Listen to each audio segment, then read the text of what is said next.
Listen, there's a lot to learn when growing and scaling your business. That's why we created the Business Choreography podcast, where we talk about choreographing your marketing, operations, and sales into dynamic systems that increase your revenue and your impact. We'll explore solid business principles and discuss all things that make businesses dance to success with clarity. We'll help you figure out where the holes are in your business and what you can do to fix them. Think of us as your official business choreographers, aka your insider growth strategists. Remember, your choreography matters. Welcome to the Business Choreography Podcast.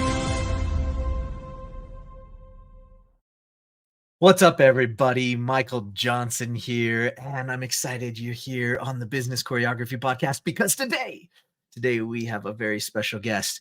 We are here to talk about the planning and composition of the parts and pieces of business that make up the experience you deliver to your audience, your team, and you.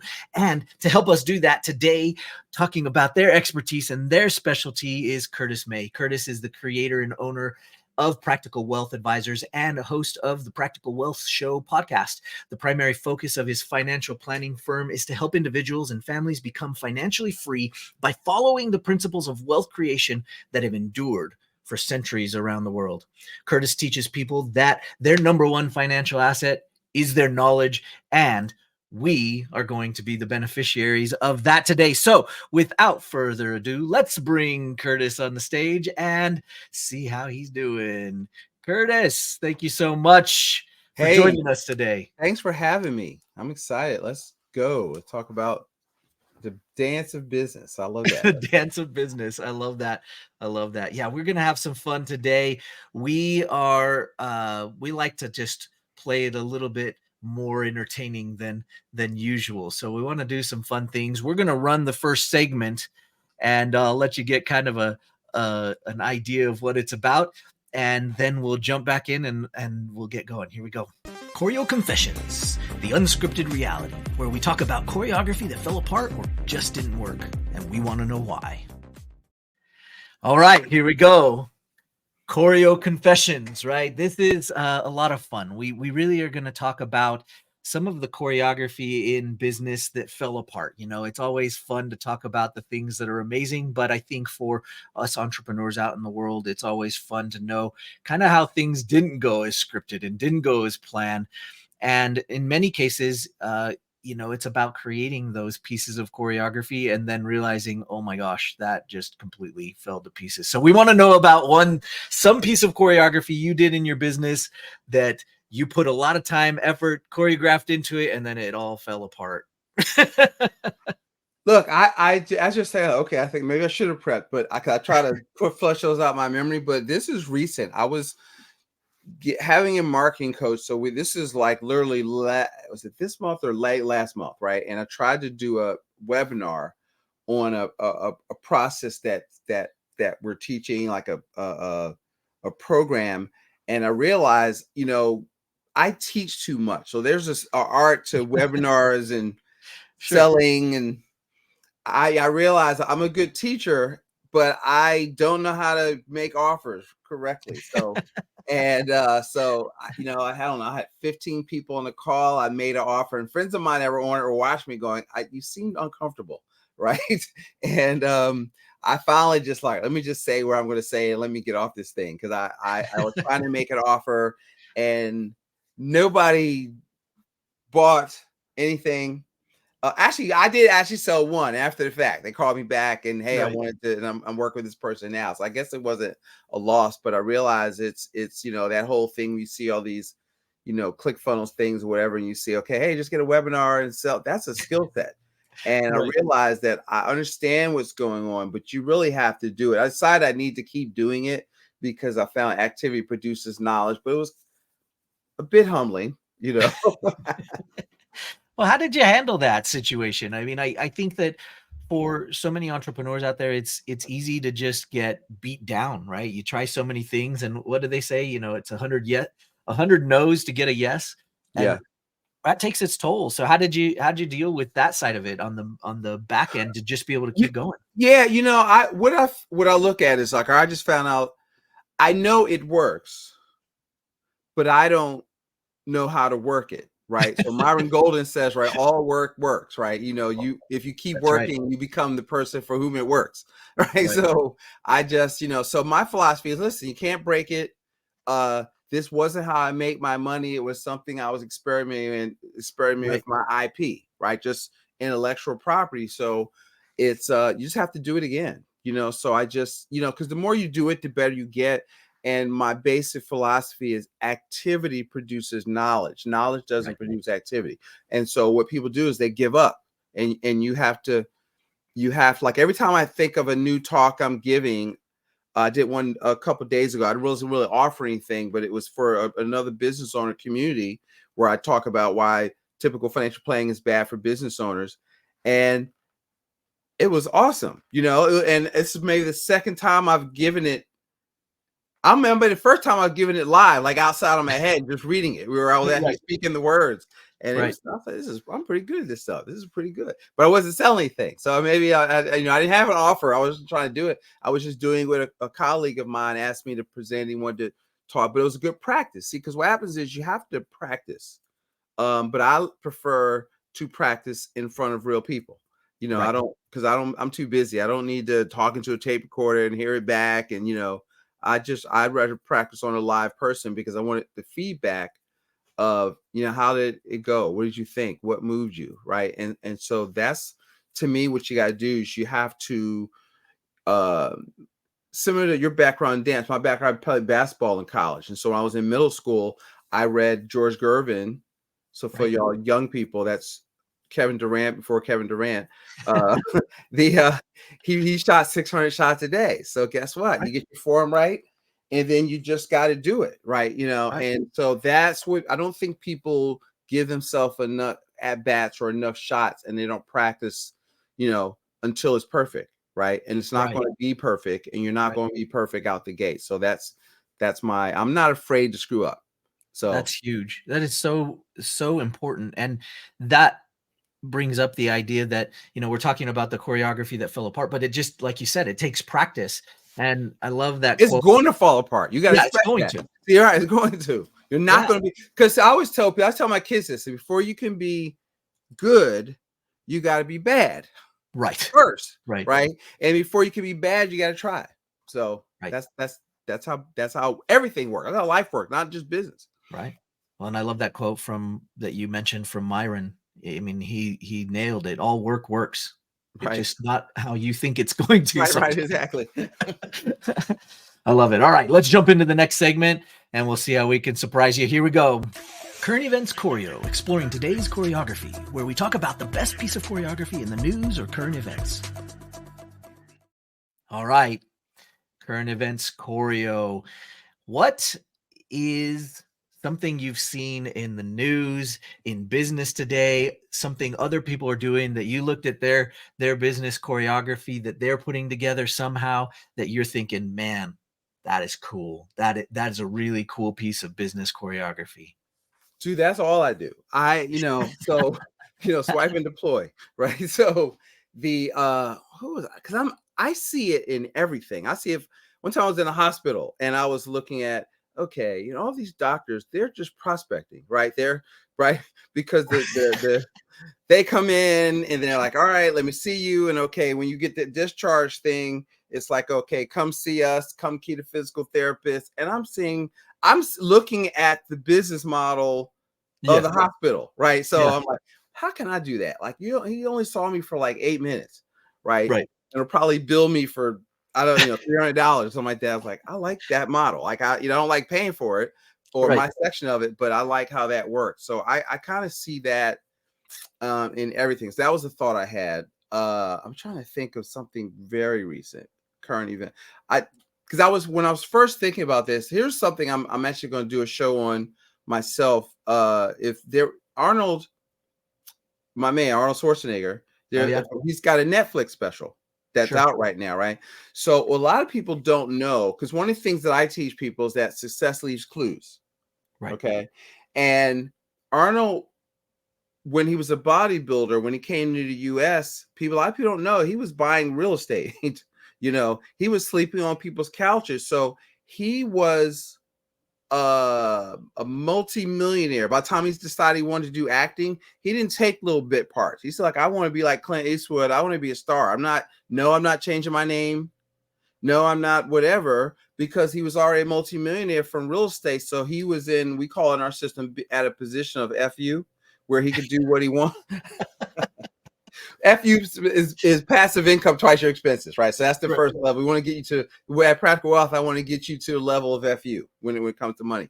Right. And so he was at FU, so he didn't have to do it. He was already rich. And so I look at that. So I found I had a report on this. So I'm going to, I was just telling my assistant to look, well, let's put this into create a landing page for this. I'm going to do a show on this, and we're going to give this away as an offer, so we can, do that. So that wasn't, but what sparked it was I was watching Arnold, and I said, I forgot this. And I think I have some information on this. So let me dig this out the archives, and then, I'll send them to Netflix. So of course I can't get affiliate off of that, but, so you have to look at, I call clues in the news that will, that you can tie into, to what you're doing, because what a lot of people don't know, even as a financial person, I'll train other people, and I'll tell every business, even though I spoke to some other financial advisors in Cincinnati a couple months ago, and I said, y'all in the marketing business. I don't care what business you think you're in, pastor of a church, you're in the marketing business, right? Right. And I think that a lot of people don't know what business they're in. They think they're in the business of selling wherever they're selling, but you have to be a marketer of what you do, not a doer of what you do. Right. I love that. Okay, we're gonna jump into the next segment. This one will catch you. This will catch you. Here we go. I love that. This is one of my favorites. Okay. All right, here we go. Choreo Crap, exposing the bad choreo, where we expose the worst pieces of choreography that have been purchased. Okay, so crap business choreography. We've all been there. We've all bought stuff from the guru that said this was going to solve our problem or whatever. We've bought and purchased things for our business that were supposed to be the answer. They were supposed to be that piece of choreography that did it all, and it just didn't work out. We want to hear about it. You don't have to relinquish their names if you don't want to. But we definitely want to hear about some of the crap that you've purchased, because we've all done it. And I've been purchasing expensive crap, and let me try to think. I was in a $2,500 a month. Two of them, actually. One was like $1,600 a month, $2,500 a month executive thing. And I was like, these aren't my people, really, and it's great to have, I don't need to pay, $1,700 a month to have new friends. Right. And so unfortunately I stayed because let me stay in here. And, I stayed beyond the 3 months where I could got my money back. So I had to go ahead and tell them I cancel it and pay for it. But it's one of the things that I've realized, and it was another one that was even more than that. And it was good, but it was all virtual. I was very busy because my marketing works. So I don't have time to be on on all these webinars and stuff during the day. And it was, if I would say it, you would know who it was. And I think it was fantastic, but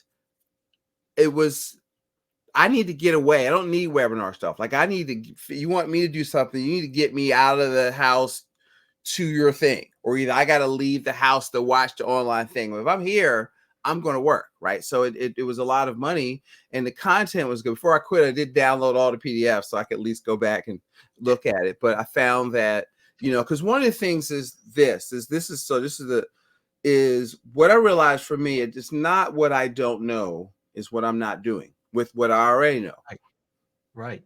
And I think that a lot of stuff, and a lot of people are think some guru is going to sprinkle some magic pixie dust, and you're just all of a sudden you're going to spend your last dollar, not pay your electric bill, go to this conference, and now you're going to come back, on Pegasus and take over the world. You're not. And that's bad business. That's bad money management. That's bad. I've seen some people do that in network marketing. Oh, I got to go to this convention. I'm going to come back. And okay, you didn't pay your electric bill. You didn't pay. Now you're 2 months behind and you still don't have it because you have to work. I mean, it's no magic stuff someone's going to say to you, I believe, where you're going to come back and just, oh, it's the thing, because you're looking for the thing. You have to work. Right. Right. and you're not working. So it's nobody, That's the it. motivation is internal. Yeah. Yeah. And that's hard to think, right? I mean, these these marketers and sales people are getting better and better at talking their game and sharing what it is that they have. And like you said, in many cases, it actually is good, but the missing element is that work that you mentioned. Right. It's that piece where even if they gave you the magic thing that was going to sprinkle dust on your stuff and work, you still have to work. And Yeah. that's the piece that I There think is and there, missing. there's levels to it. I had a client that went to a well-known like real estate guru type thing, right? Sure. And so the first one was 1,500. And he said, well, what do you think about this? Well, you got 9 or 10 properties already. All right. You can't learn less. You should Right. go to that. You can network, you can whatever. And then I think the upsell was maybe 5. I was like, all right, well, you're making money, maybe that. And then his dumbass bought the $30,000 one. So used up all his working capital. Oh, well, they'll finance with you, they'll do this and that. Yes, but you don't have any money now. Okay. Right. And so Right. you got to take what you invested because it's an investment, I believe. And because I've done that kind of stuff, but I've always made more money. Right. And so and then I use the new money to invest. If I'm going to go to the next level, whatever, I need to have made money with the first level, not expecting that I need to do the new level because that's the solution. No, you need to work with what I've always done is when I've invested in stuff, my wife doesn't even like, well, whatever. I'm thinking about this $25,000 coaching program, but she see my income go up by 6 figures every time I come back from one of these things. Right. But, all right, well, so you gotta guys and gals, you gotta prove that it works. Like you can't talk a Right. good thing, you have to bring home the check. And Right. Right. so if you want to stay married, that is, if you're married. I love it. All right, here we go. Let's jump into the good stuff here. We'll go into the next segment. Choreo Confidential, the secret sauce, where we talk about insider secrets that make businesses dance to success. All right, the secret sauce. Here's Okay. where we get in. We want to hear you're doing all sorts of things to make the world a better place, and I can see that, and we can tell that looking from the outside. I want to hear about what's going on behind the scenes and how you're helping people and how you're bringing your knowledge and expertise to light.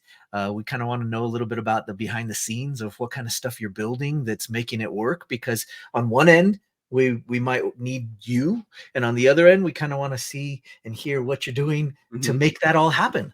Mm-hmm.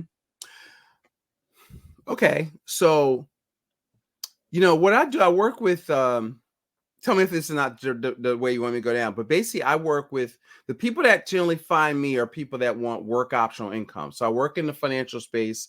My Sure. nickname is a contrarian. I'm kind of like the wealth outside of Wall Street guy. Right. Right. And Right. so I'm not, I think typical. So here's the major thing for your listeners, typical financial advice, buy and hold. I call it the accumulation theory, buy and hold, dollar Sure. cost average, get out of debt, buying SEP IRAs, giving your money to Wall Street. That is bad advice for business owners. Right. Okay. I mean, it's completely bad because it's like, I think you have 2 engines. You got an engine. The engine that drives your life is the business. Okay. Right. So your number one asset is you. This is the type of things I try to get our people to kind of reframe their thinking. Your number one asset is you. So you got to invest your mindset, your skill set, and your network. Right.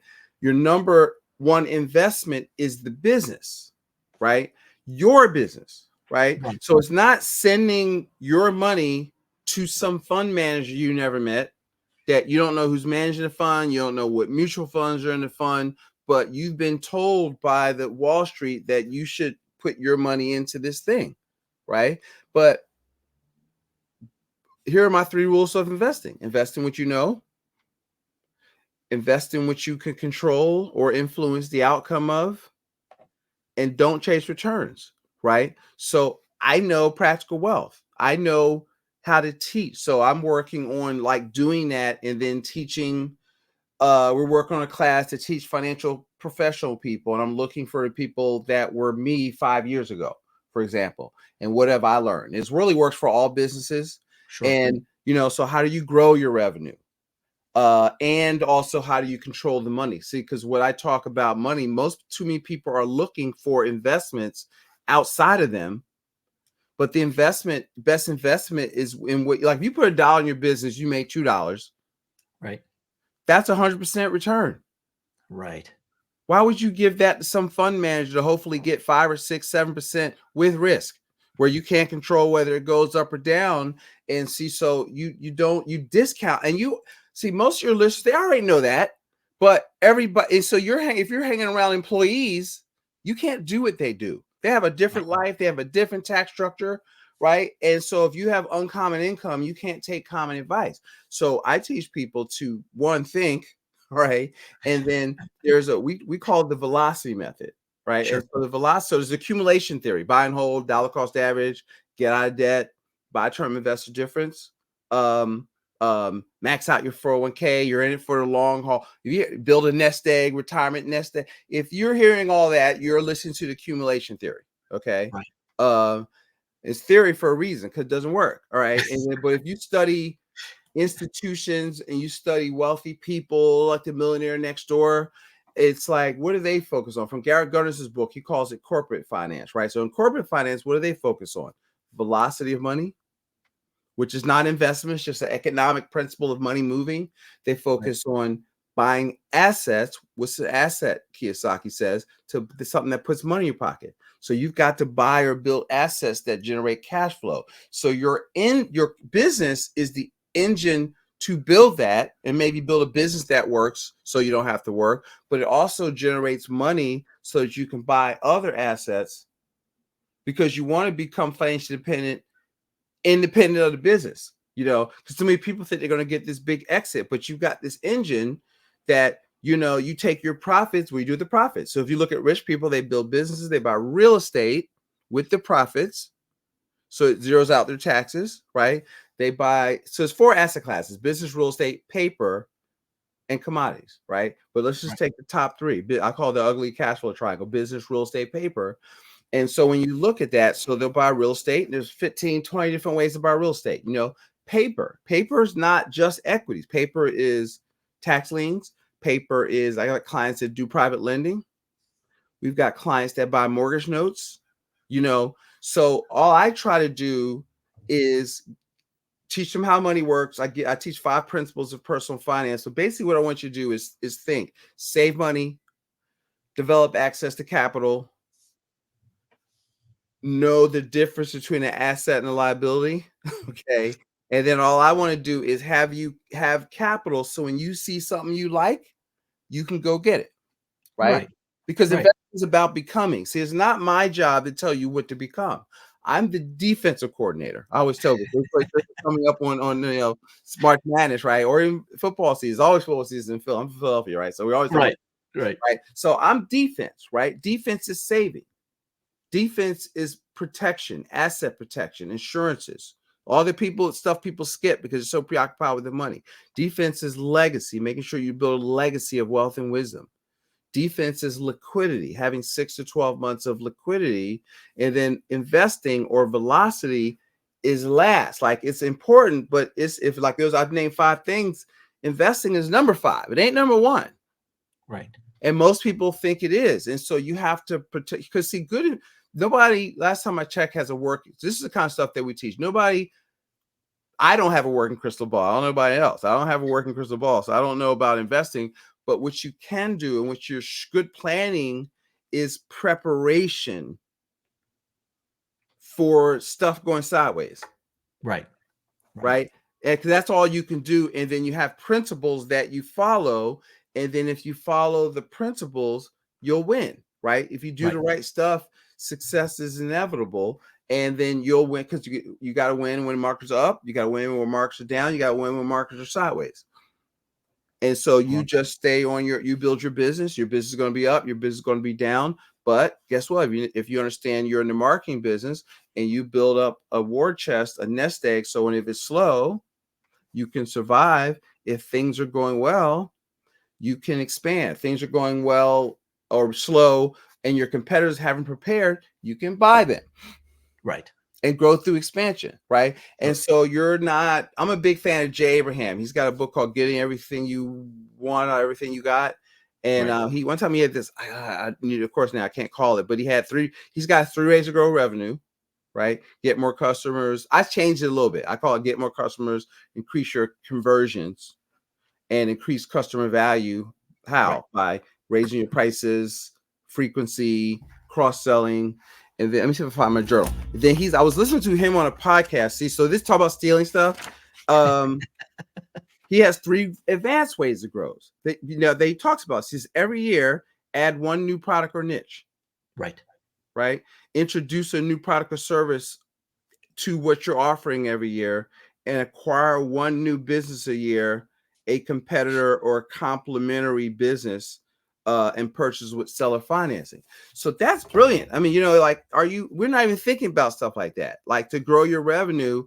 And so to me, that's part of your financial planning. Like I look at that as a financial planning business growth. But if I view your number one asset as the business, then you've got to look at the business. Okay, here are the little levers I can pull to get more money out of it. So we try to help people choreographer.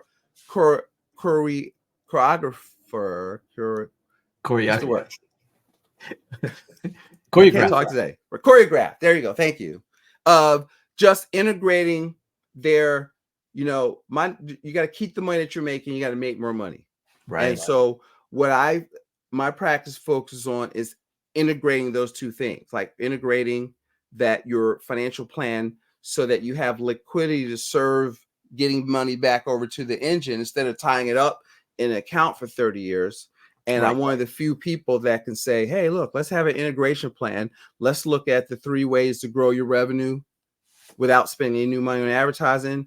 Let's look for ways to, because the other thing, most people are chasing investments, but there's actually more money in minimizing the losses in your financial life than is trying to pick winners. See, most people are giving away $3 million, because they're overpaying taxes.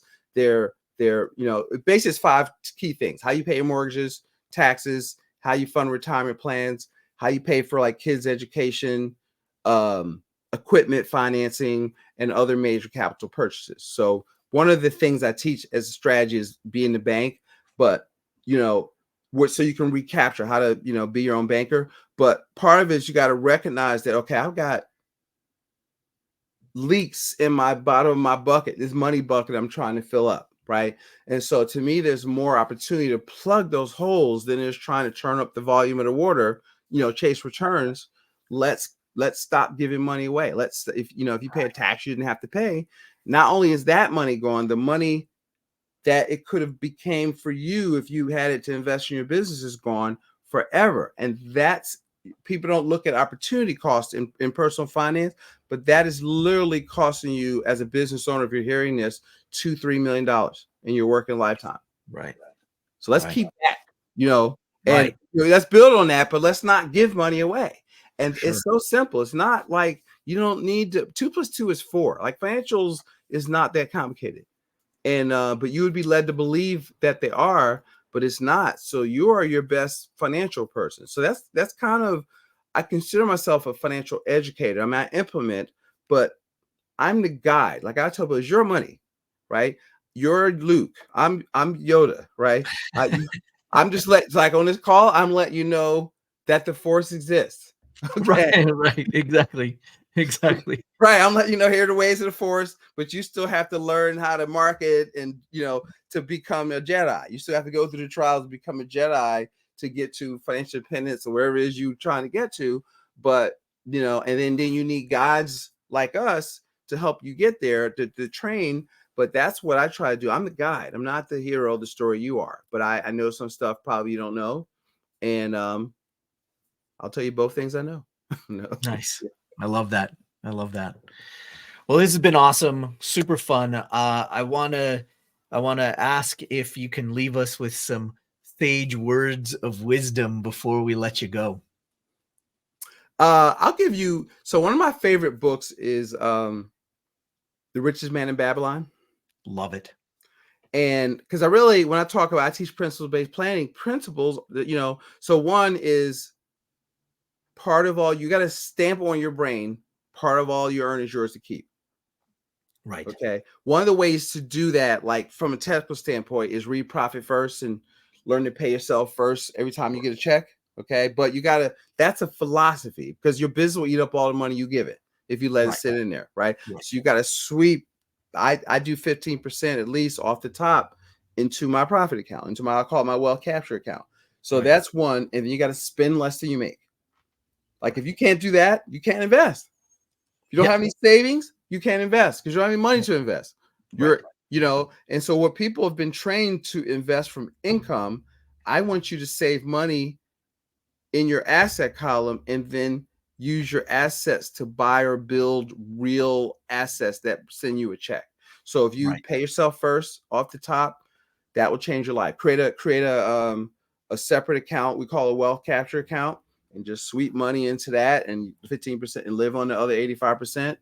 And if you never see me again, that would change. I have people call me up. Yeah, I was listening to you in the show and I did that. And I looked up, I had $4,000 saved up. I was like, That would be amazing, right? I love it. Well, that's great. I appreciate that. And great words of wisdom. Of course, you can find how to get connected and get into the world of Curtis May just by looking in the description. You'll see everything you need there. We'll have some links there for you to go and follow and learn more about what Curtis is up to. We know he can help you, and I think that'll be awesome. Remember, business choreography is what makes up your show. You might have a one-man band, a crazy circus, a finely tuned ceremony, but no matter what, if it's working, there's choreography behind it. And if it's not, there probably isn't. So remember, it's your show, and if you don't choreograph it, it's going to suck. So we'll see you guys on the next episode. Take care. Thanks for joining us today. Want more business choreography? Check out our website at bizchoreo.com to find out more. And find out how the choreography for your marketing, operations, and sales can raise your revenue and create more impact. Remember, every business needs choreography.